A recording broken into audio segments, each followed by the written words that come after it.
Assalamu alaikum, good afternoon, and welcome to this last session of Jozi's Books and Blogs Festival. The last time I chaired a JBBF session, not late, but in the afternoon, it was in person. We had a classroom full of people, and I made them all stand up and do some exercises, get their blood flowing. But I can see you all are not that sleepy, and I'm going to trust that everyone's amped up and ready, and we have some people coming on who are ready with questions for our panelists for this session all about social media. Before I introduce myself, I'd want to give a big thanks to Dr. Zahira Gina Asfad for coming up with this festival throughout the years. It has been an amazing initiative, and thank you as well to Munira for executing this. This entire day has been a wealth of information, and I hope that this session is informative, but I was also promised that it's going to be interactive and entertaining, because I've got my popcorn ready, so. This is on you. What's that? It's on Sophia. She's the funny one. We're leaving her to talk about everything here. Don't place it as Mumtaz. We know it's you. Yeah, I thought it was both of you together.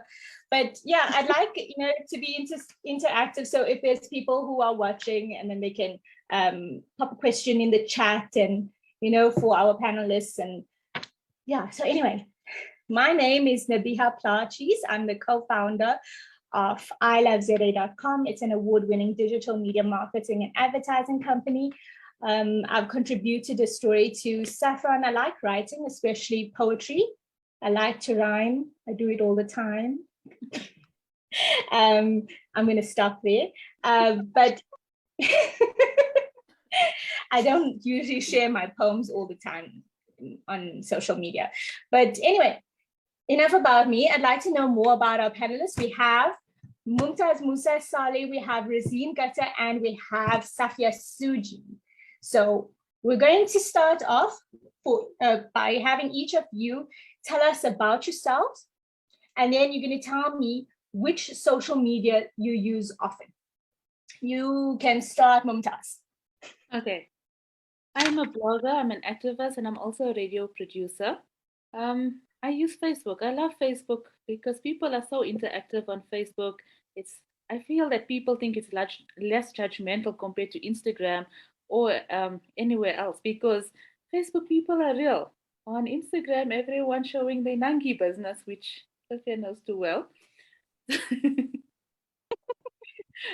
So we do it not for the likes, but to start. What I do is I'd like to start conversations. So every day I have an interactive question, and it sparks on something that's interesting that needs to change in our society, or something that we need to speak about. So this is who I am in a nutshell.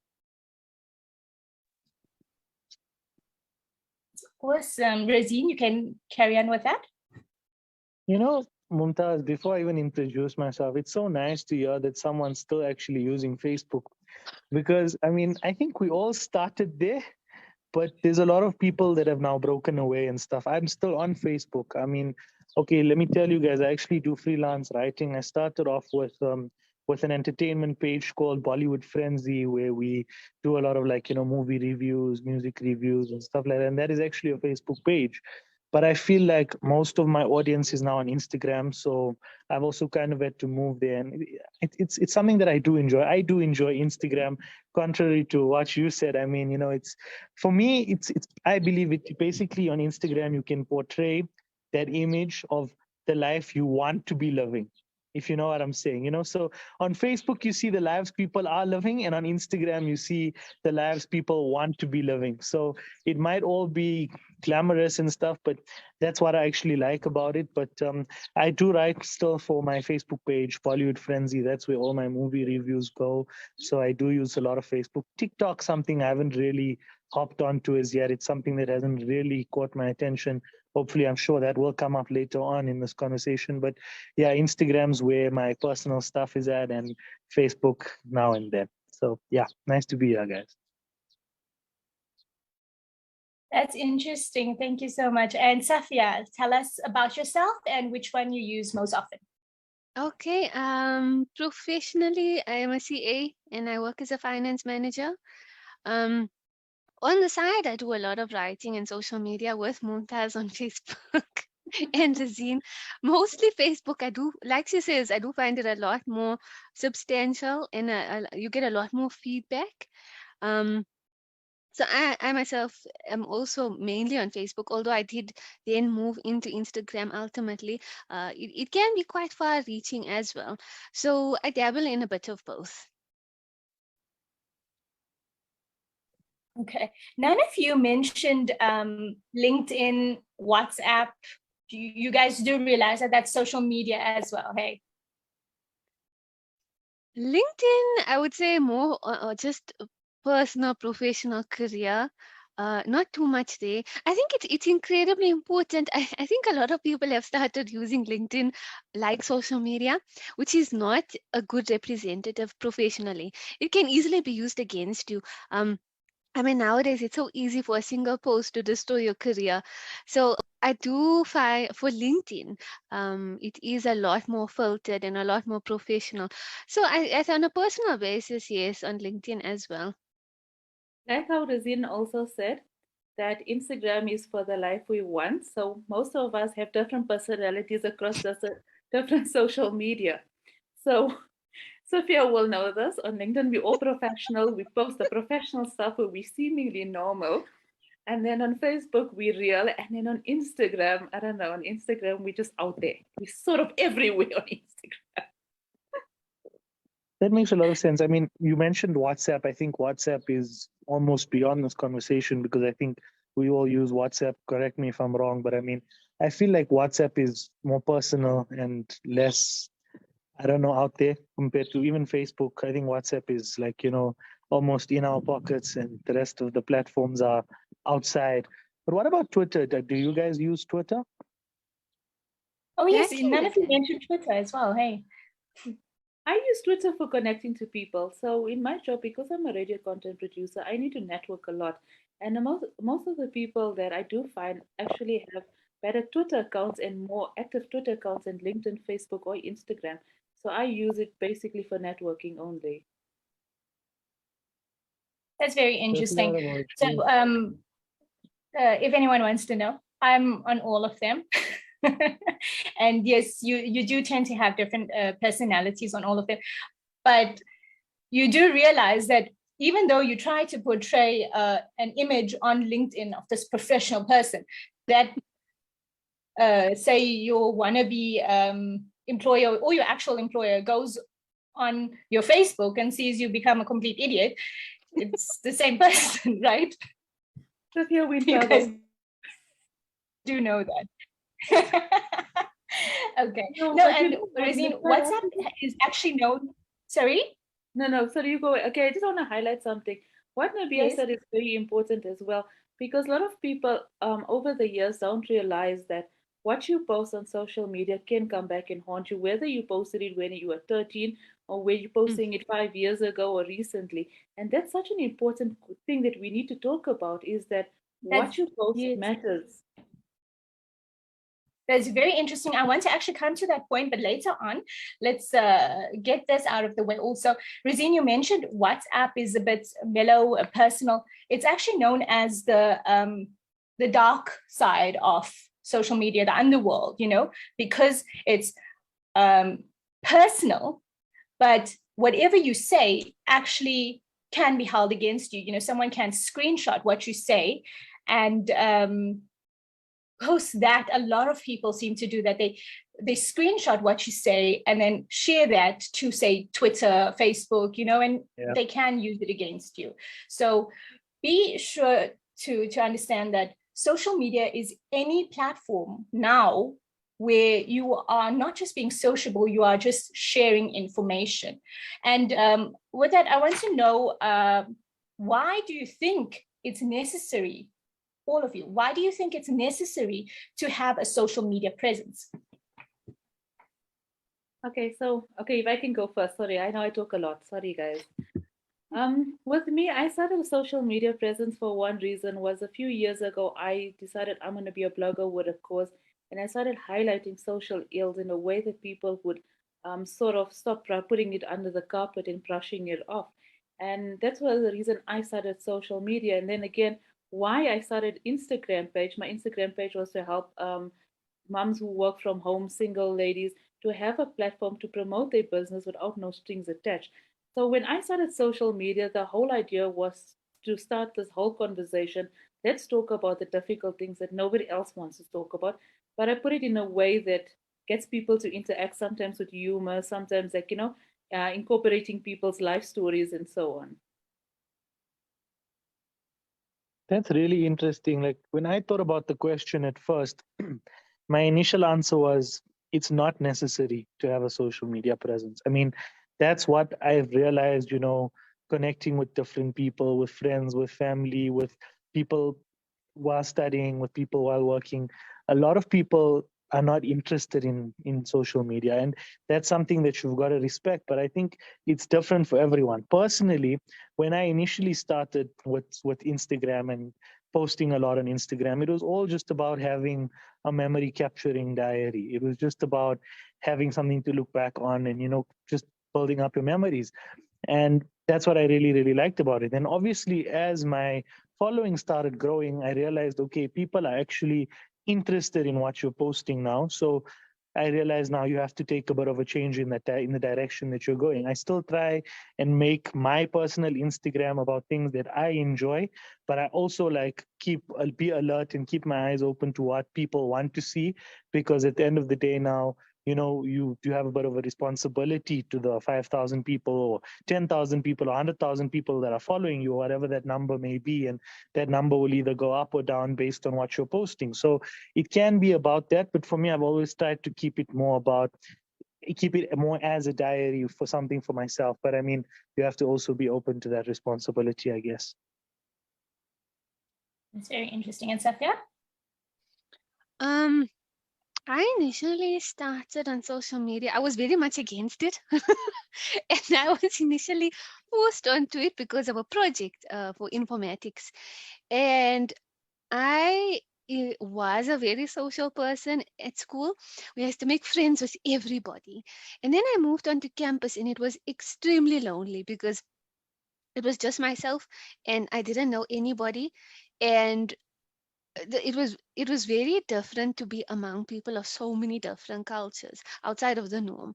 And I think as a way to connect, I started to use social media, and it just used to be for sharing, just something stupid that I thought of, or something I might have believed in, and it ended up exploding, and it ended up becoming so public, and it grew faster than I could manage. Actually, it was never intentional.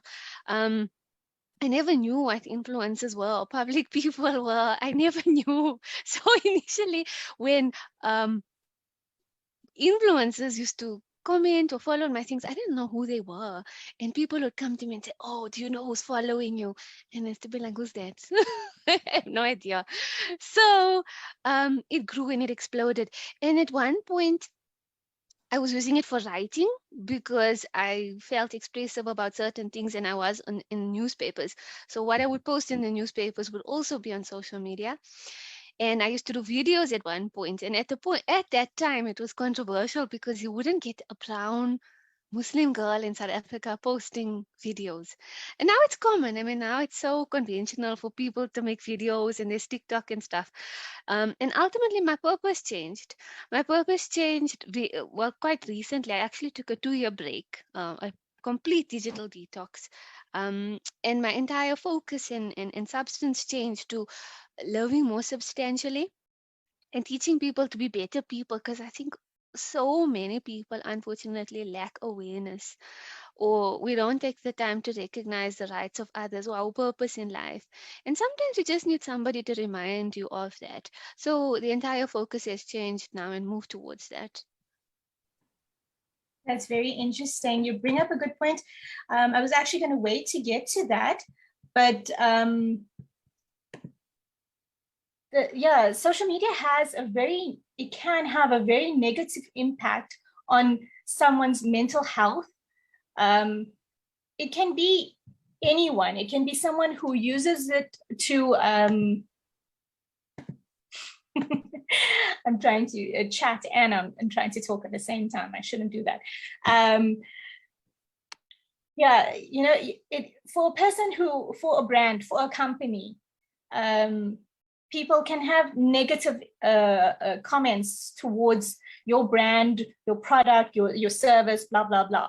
For someone who's marketing their book, they use social media to market their book. Someone can comment on social media and say, oh, something negative about that book. For you as a person, you're just there on social media. You think, you know, you're not anyone, you're not an influencer, but you have a social media presence, you post some stuff. Someone can just say, oh, you're parenting wrong or something. So social media has a negative impact. How do you try to leave that negativity on social media and not bring it into your personal life? Anyone? Mumtaz, are you going to start? Let's go in the order we've been going on and just see what everyone says. I think Mumtaz is stuck. Oh, she left a photo and she ran away. She really looks stuck.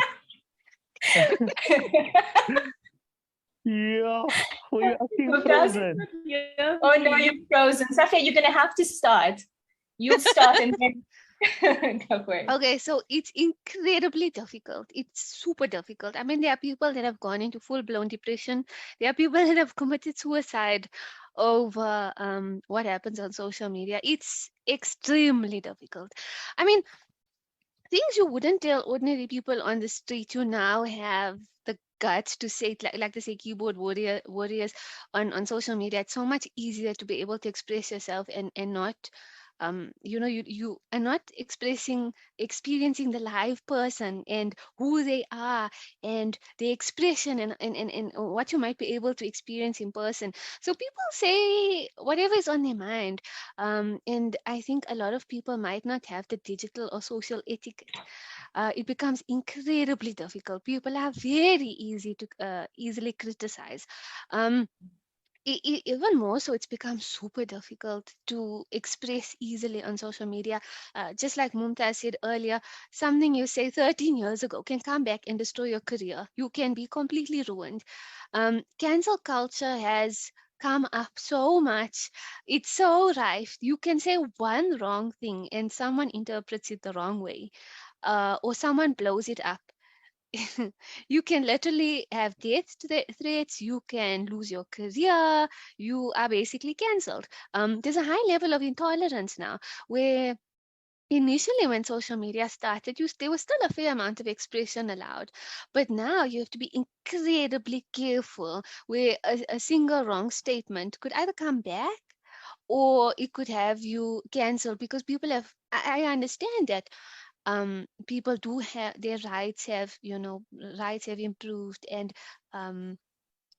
our, what can I say, social etiquette has improved, but sometimes it actually goes very far, where someone can just not interpret what you say correctly and blow it up, and that takes a huge toll on a person. And how to actually separate that from your personal life is very difficult, because it seeps in right into your personal life. It doesn't just stay on social media. It can impact your career. It can, like I say, even affect your well-being, where someone would give you death threats. It becomes incredibly difficult.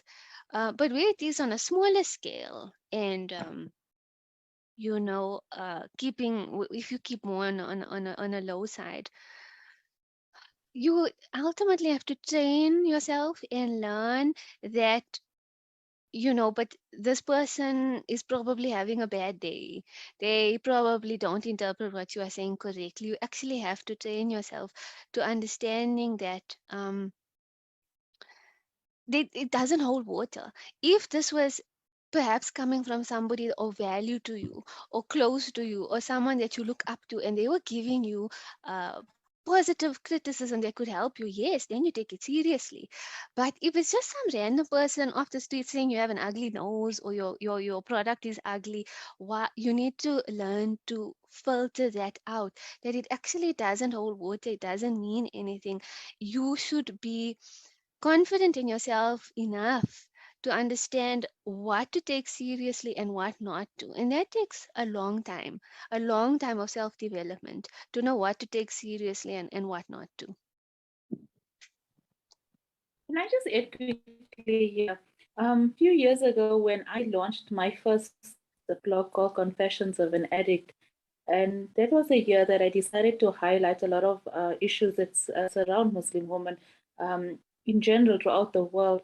And that was a year that I got a lot of threats, and people were making such nasty comments about my writing, about me highlighting the social issues.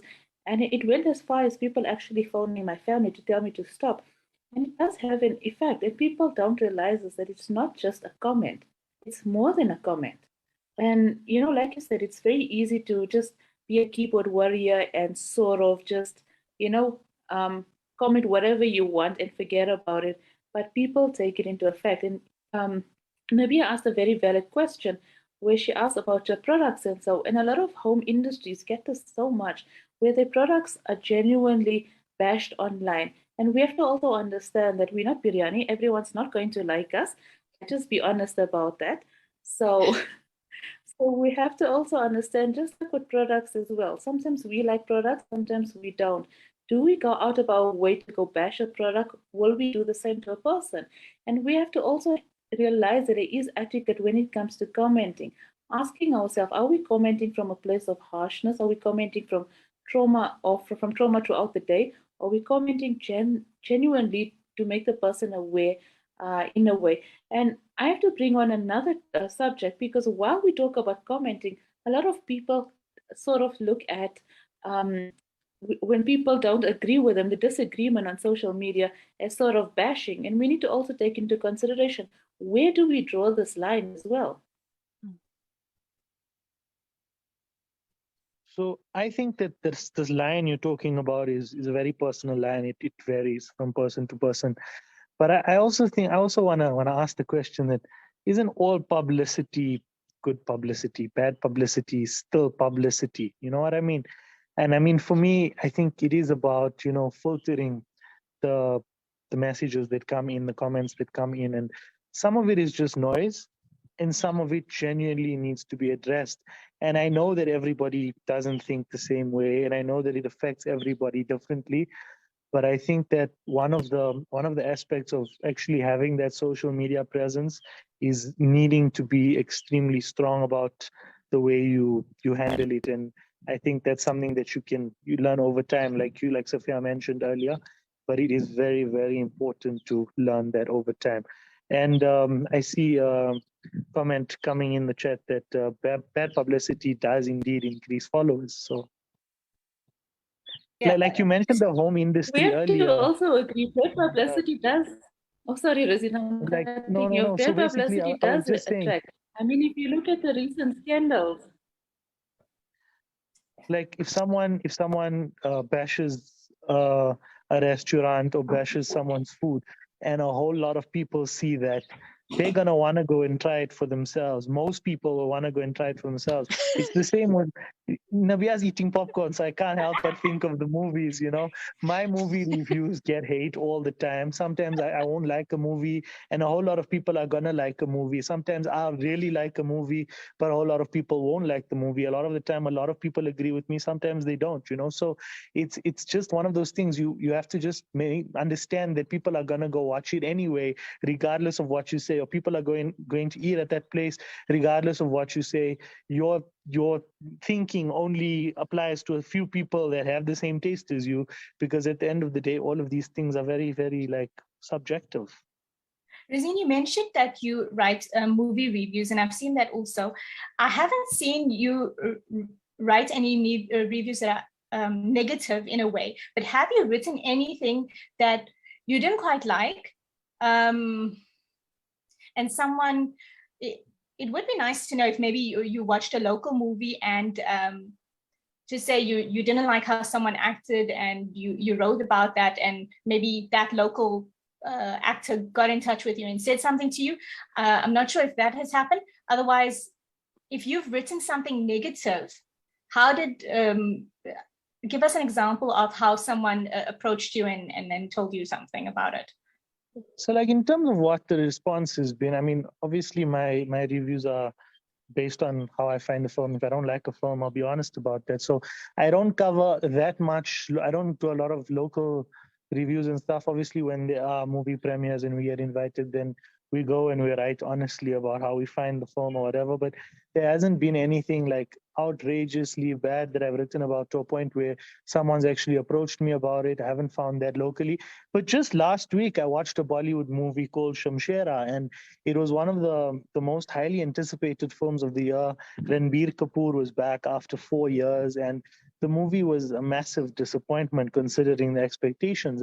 I walked out of the cinema and I was thinking, and I was like, the movie was disappointing, right? And the cinema was quite full that day. There was maybe 20 or 30% occupancy on the night. And I walked out and I walked up to this group of guys. There was maybe about 10 guys there. And they were like young guys, like maybe like my age. And I went up and I'm like, guys, how was the movie? And they were like, no, we really enjoyed it, you know? And then I was just sitting when I was writing my review and I'm like, okay, so it's working for some people. It's not going to work for everyone. I wrote my review anyway. I put the good, I put the bad. And I remember I rated the film a 5.5 out of 10. So I remember that movie was something I expected to be like, you know, mind-blowing, 8 or 9, but it just wasn't the case, you know, and the movie obviously flopped at the box office. And the director came out this week on Twitter, like in Twitter, Instagram, all social media actually. And he's like, he hasn't spoken for 5 days, but he said, this is my film. I'll support this film regardless of what the people are saying, regardless of the hate and the bashing and all of that. And I just looked at it and I'm like, that's how you handle it. You know, if someone doesn't like what you're doing, whatever they're saying is just noise. If you like what you're doing, you just got to stand by it and take it in your stride.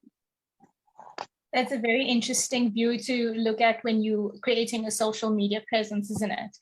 So tell me, should everyone create a social media presence, or you know, like just even if you have nothing to sell, to promote, you don't have a brand, if you just a normal person, as we all are, and you want to create a social media presence, how should you go about doing this? Start from the basics. I mean, all these brands and influencers, I don't really like the term, but influencers or businesses or whatever you're doing, those people need followers, right? So that's where everyone else comes in.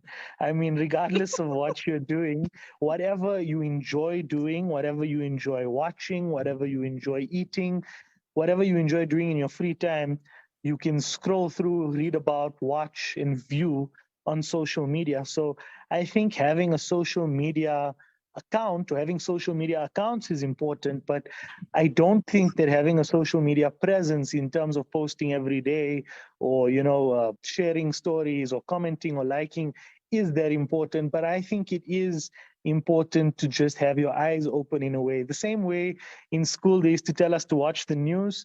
I feel like now they should tell people to just see what's happening on Instagram, you know, just make sure you know what's happening around you. I actually feel like you should add on, you should check what's on Twitter as well. I do that. Yeah, social media generally, yeah. Yeah, I use it for traffic. It's very informative in that way. I know where to not go and where I know about the news. I don't need to watch the news. I check Twitter. Okay, so Memuna Gori says, how do you promote your brand on social media?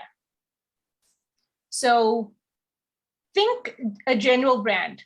How would you guys promote your social media brand? I mean, your brand on social media. Can I go and give advice? What I gave someone advice just today. I told someone today that when you're going to create a brand and invite your friends to it. Ask your friends to share, your family members to share, because that's how you get growth within a brand. I mean, if you think about any brand, it started off as a small business or it started off small and it grows. And that's the thing. You have to worry about what content you're putting out, when you're putting out, and so on. And that's what's so relevant to any growth of any brand.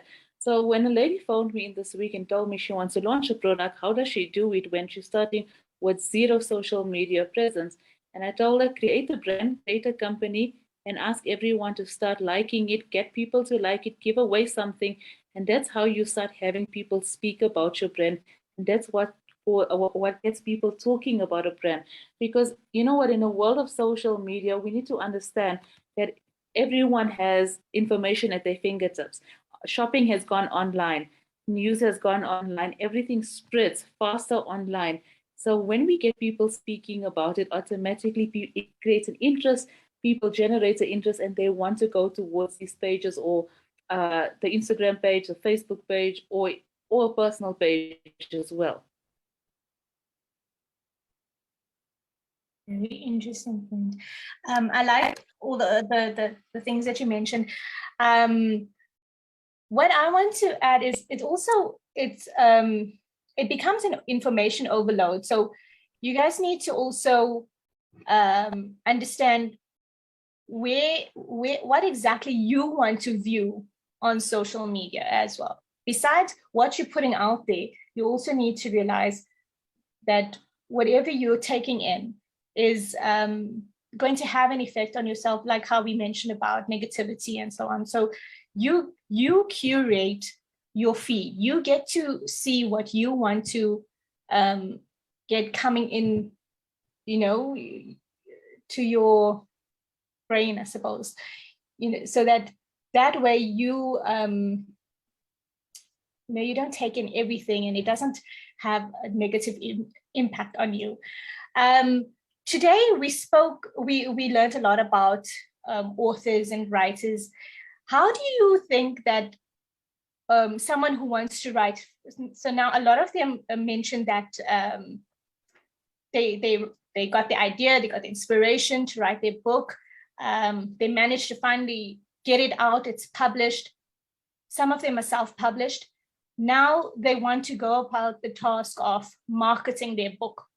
So how would you advise them to correctly use social media to market their book?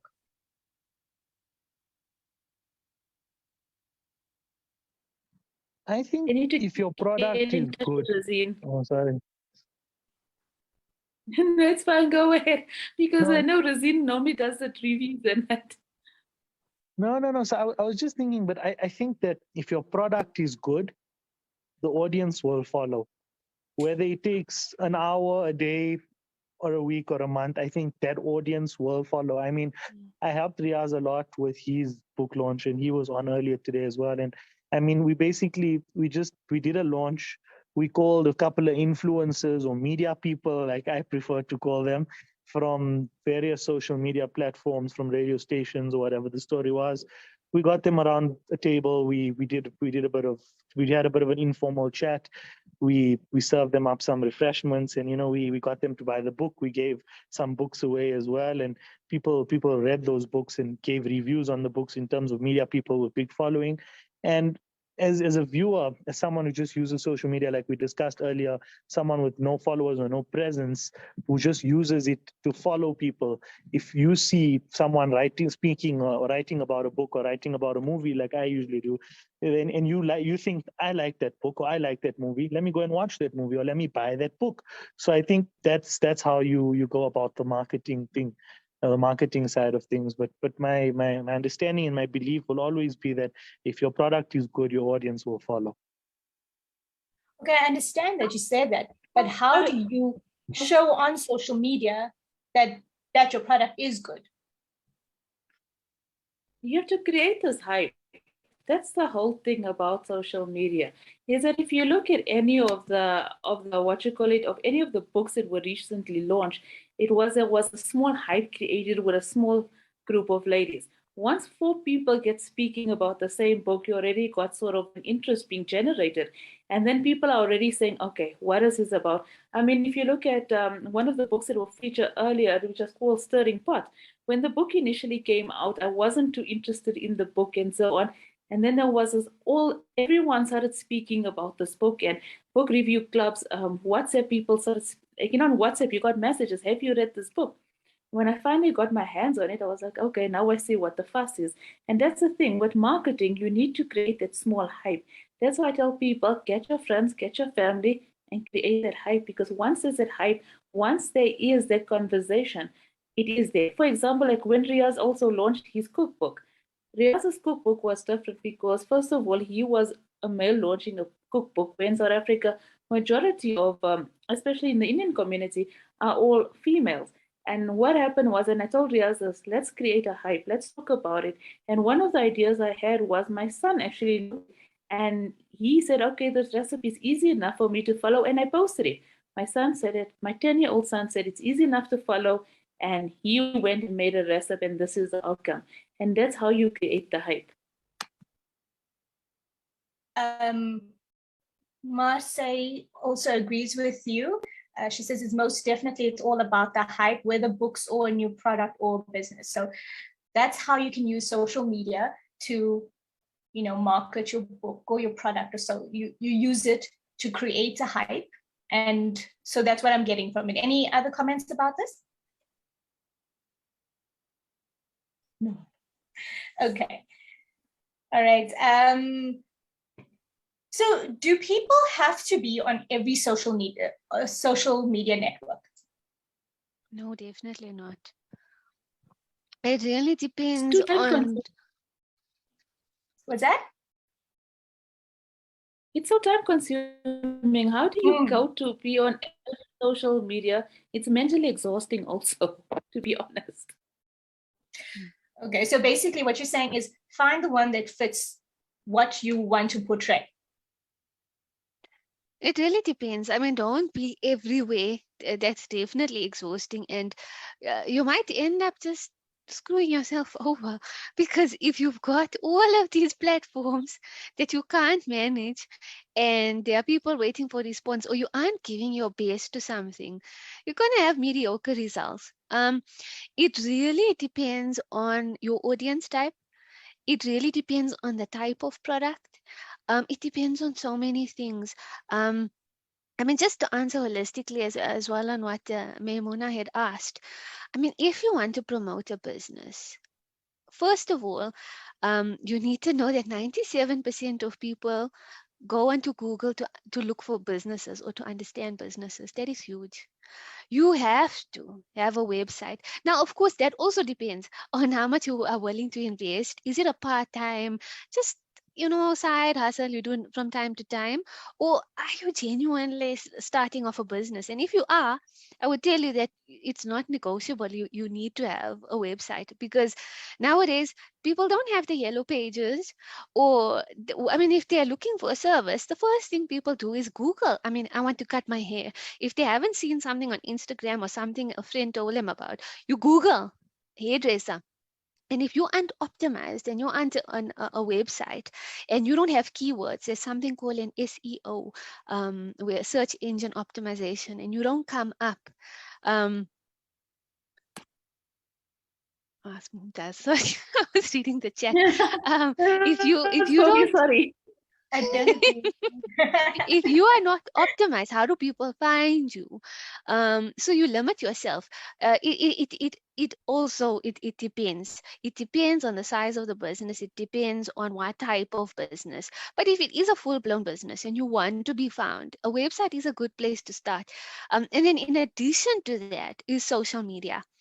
Now with social media, it's not, personally, I don't agree fully with the hype. I don't fully agree. To an extent, it is true. It is true to an extent, but it is not sustainable. It's not sustainable. There was a lady in the news a couple of months ago. She had 100,000 followers. She's an African influencer within Africa, and she had 100,000 followers, and she was selling T-shirts. She only sold 7. So you can have a lot of followers, you can have a lot of hype because you're controversial, but it doesn't mean you're influential. There's a lot of people that people follow them for the drama, or they follow them because it's pretty to look at, or because a friend told them to follow, or they follow them because there was a competition, because there was hype. It doesn't mean you are actually influential. And when you study, a very good way to grow your brand is with influencer marketing. But it must be somebody that aligns with your brand. You can't be selling modest clothing and then go to a bikini model. It must very much align with what you are trying to do. And if you go and you study these influencers, you will see a fair amount of them have bought followers. They have bought likes. You can easily see there's not true influence there. But there are those that have grown organically. They are genuinely influential. And you'll be able to see from their content to the interactions to when they host an event, how many people actually pitch. You can tell when someone is actually influential because they are genuine, because they share useful content, because they share something that actually changes people's lives or it resonates with people.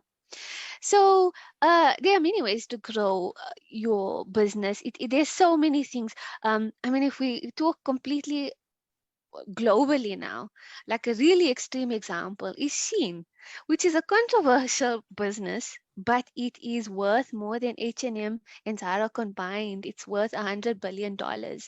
And one of their sole strategies is to advertise on social media, aggressive social media marketing. And that's because their audience are younger people, Gen Z. So if that is your target audience, you go to the audience, and that was social media, and they use micro influencers. And the reason for that is because generally micro influencers have more credit than the larger influencers, which have now in recent years taken up a bit of flack. I mean, from various reasons.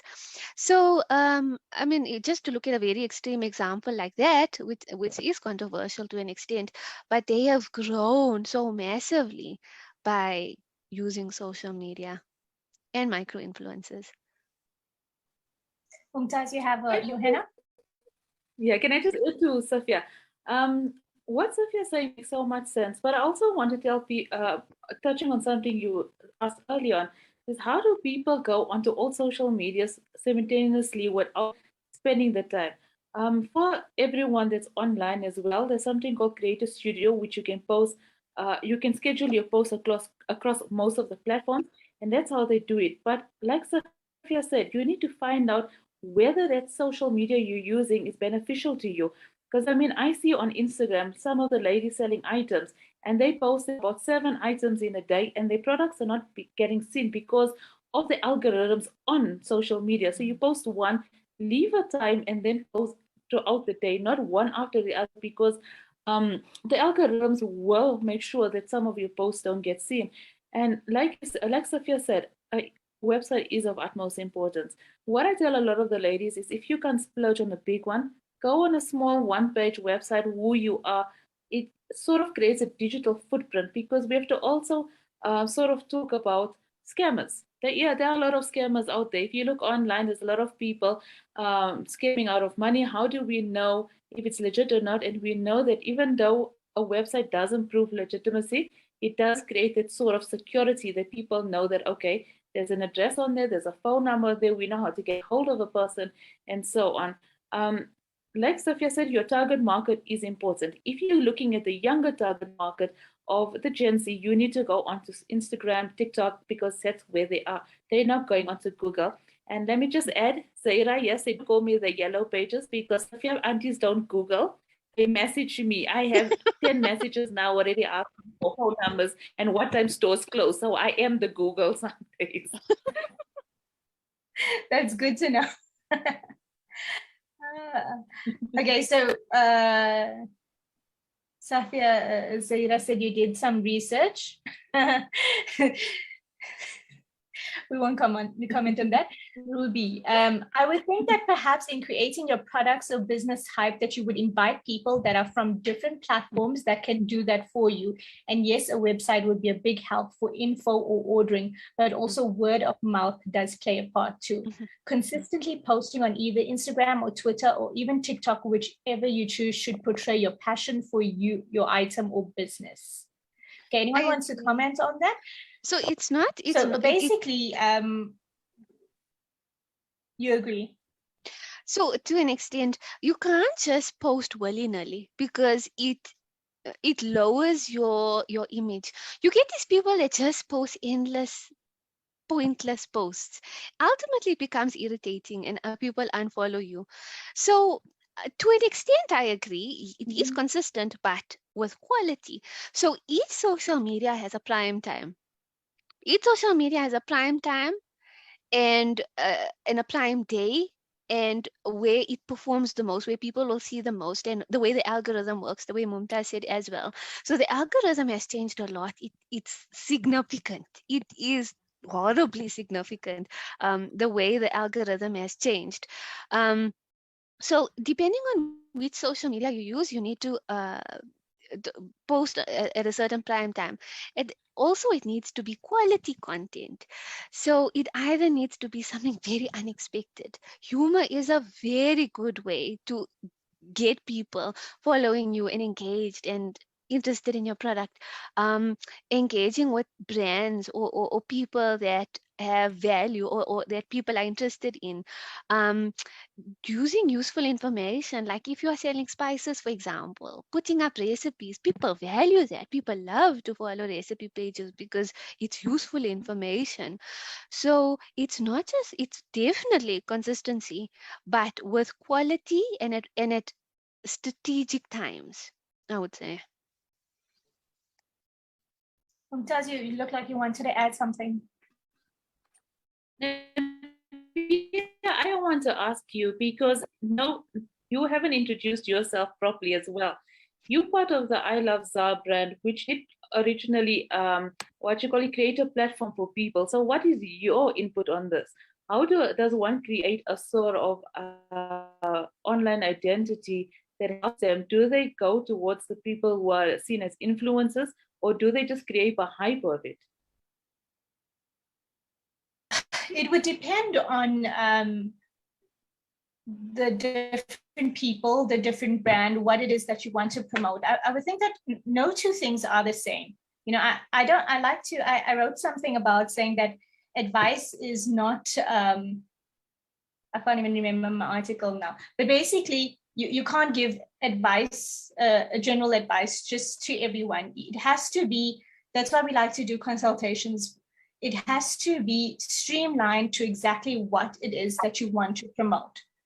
Okay, sometimes influencers could work. You also have to make sure we vet a lot of people. You have to make sure that it's proper, it's people who would, it's influencers who would be able to grow your brand and not just, you know, like, or even use it. Okay, let's give an example of food. Now you can't give, just say you make really delicious cakes. I love food. So, and I love to eat. And just say you have this really good food business and you make everything. Now you're obviously not going to get an influencer who's a vegan to to market your business. It has to be authentic, you know what I mean?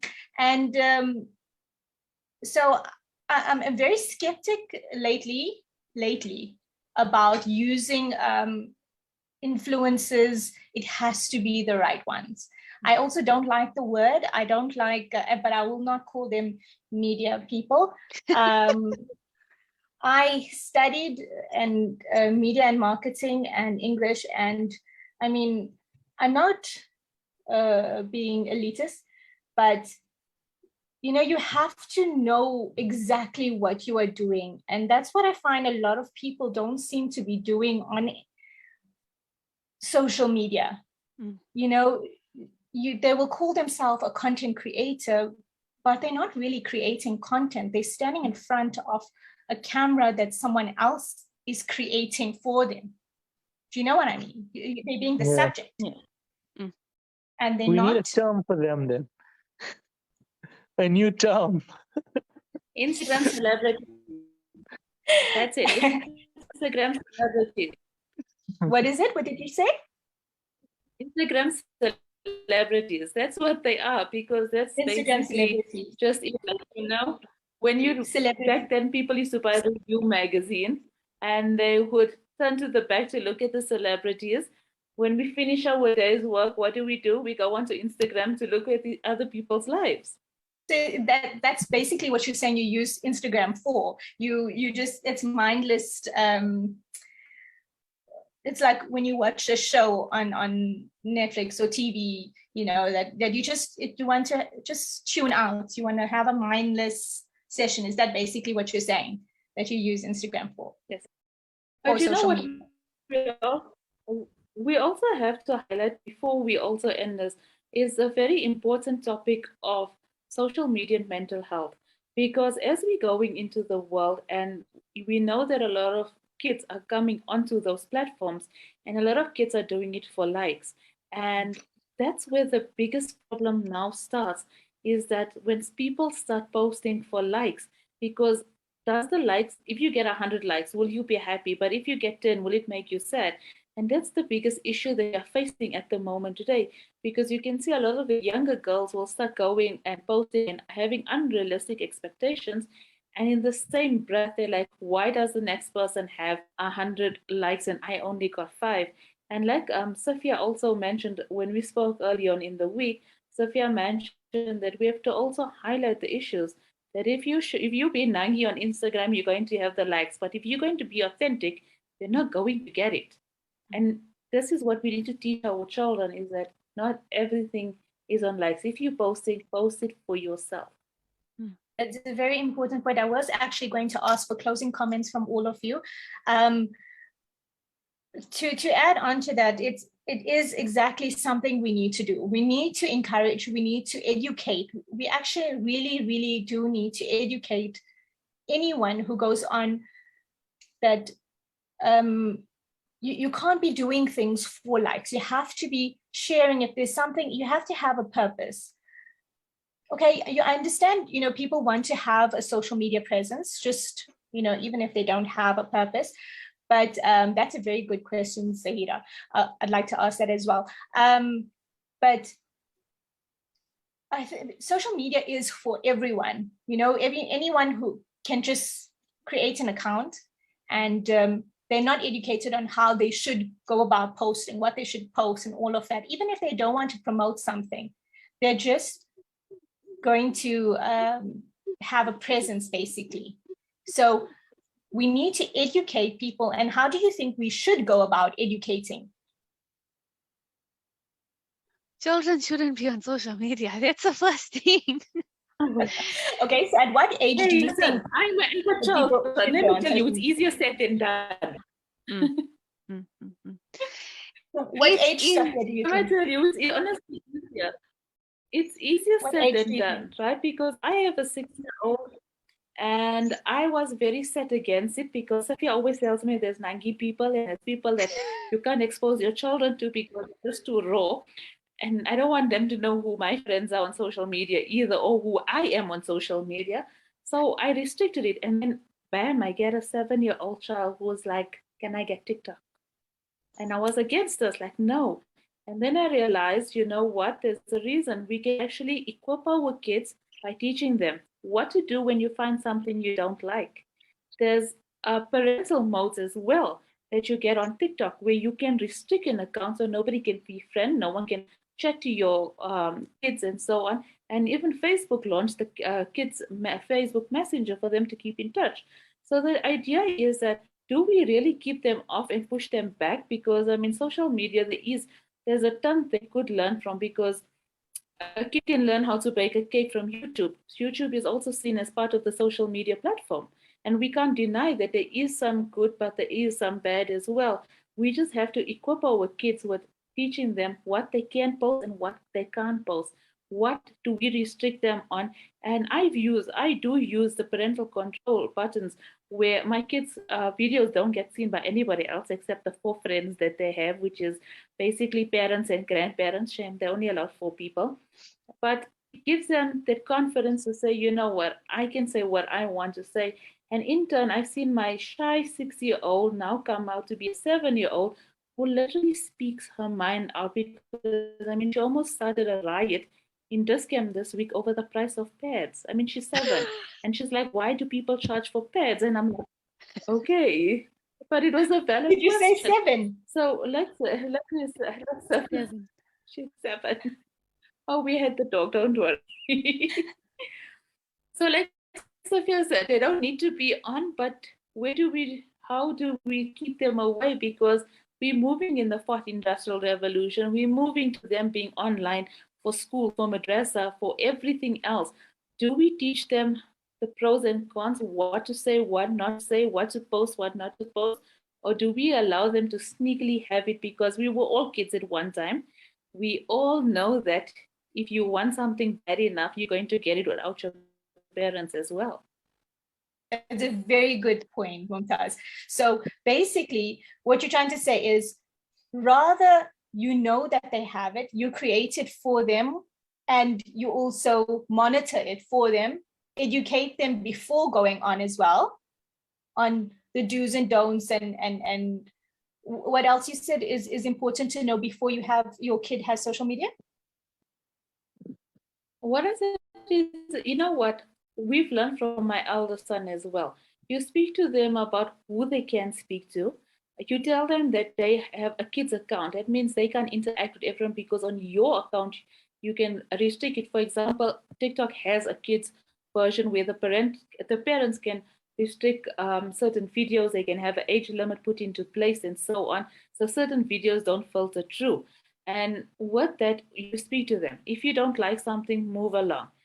Being popular, but most importantly, let's speak to our kids that being popular on social media is as being rich in Monopoly. It means absolutely nothing, because a lot of kids want to show off their new trainers or their new the sneaker collection, the clothes. And I always ask my kid, what are you benefiting? Why are you posting? And we have these conversations at home. What will you achieve by posting this picture? Will it be happiness to you, or is it that you want to prove something that you have something? And this is such important questions we as parents need to have, because like I said, we're going in a 4th industrial revolution. Our kids were pushed during the pandemic. Schools went online. I mean, most of the school textbooks are now online as well.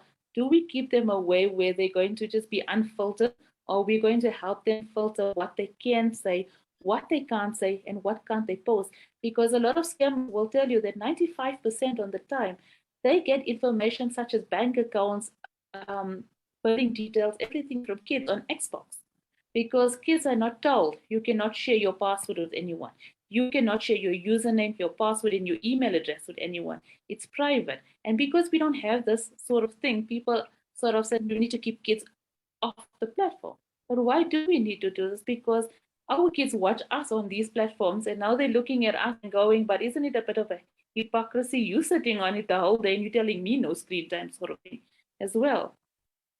That's very interesting. Razine, Mumtaz mentioned that we have to educate our kids that they shouldn't be doing things for likes and publicity and so on. And you mentioned that Instagram is showing the life that you want to live. So do you agree? Because you feel, from what I gauged, that Instagram is showing a glamorous type of life. I think that's the way it's viewed. I mean, you put out there the good aspects of your life. I mean, you don't really see people not like when they're not at their best. You don't see much of that. I mean, you do see it, but just I feel like you see more of people when they're at their best than when they're at their worst. But for me, I've always said it's always been more of a memory capturing diary. So you will see me posting at midnight or posting at 2 a.m. when it's not prime time, because I'm not really too worried about who sees certain things. Like certain things are not for the people. Certain things have always just been for me. So that's just how it is. Obviously, when it comes to like work-related things like an article or a movie review, or I'm sharing something that's going to be happening, then I'll post it at prime time so that interested people can have a look at that. But I totally agree with what Mumtaz said regarding bringing up children and easing them into it as opposed to just keeping them away from it completely, because we are entering that stage in life where it's becoming so important to have that digital footprint. Okay, awesome. Safia, I'm just going to ask you for any closing remarks because we are already over time. I think in closing, social media is a place you can get lost in and you can lose yourself. And when you enter such a space, you need to constantly remember your purpose and why you are there. And if it is fulfillment that you are seeking, you probably won't necessarily find it there through popularity and likes. As much as it might feel nice temporarily, in the long term, it destroys you. So, I mean, if your purpose is to change people's lives or small businesses like Mumtaz does, you maybe will find purpose that way and you will find fulfillment that way. So you've got to constantly check your purpose. What are you looking for? Are you looking to fix a broken part inside yourself? You're not going to find it through likes and followers. So check your purpose. And there's many ways to build a brand on like we've mentioned throughout this discussion, many ways to build a business on these platforms, but it takes strategy and alignment with the right people. Thank you so much for your time to all of you. And thank you so much to Zahira and Munira for this awesome platform and session. So we've come to the end of social media. Can I ask if there's any other questions or should we just go? If the audience has questions, you can unmute or raise your hand. We'll allow a few more minutes for questions. Okay, cool. Does anyone want to interact? Anything you're dying to ask Mumtaz or Safia or Razeen or Nabiha?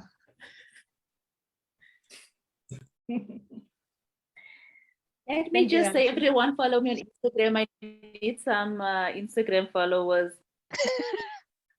Just buy them. I think that is important, actually. I think it is important to kind of fund ourselves. I mean, why not, you know? And I mean, especially we spoke about Facebook and versus Instagram earlier.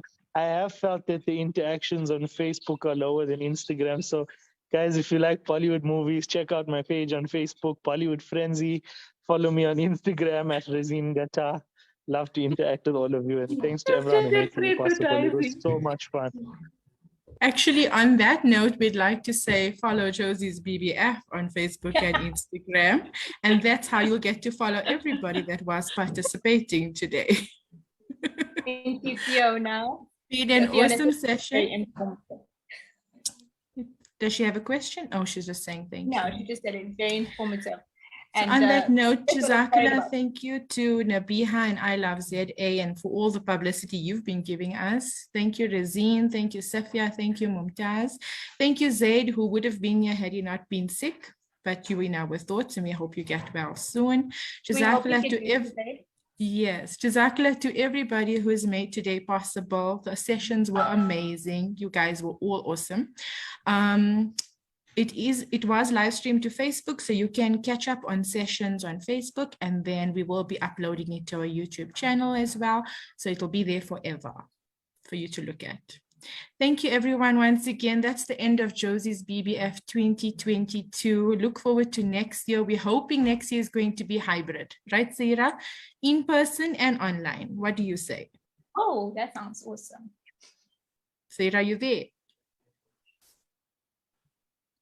She's I think she fell off to sleep. She was awake for all the sessions. Okay. That's the end of it, guys. Thank you so much. Goodbye, everybody. Bye. Have an awesome weekend further.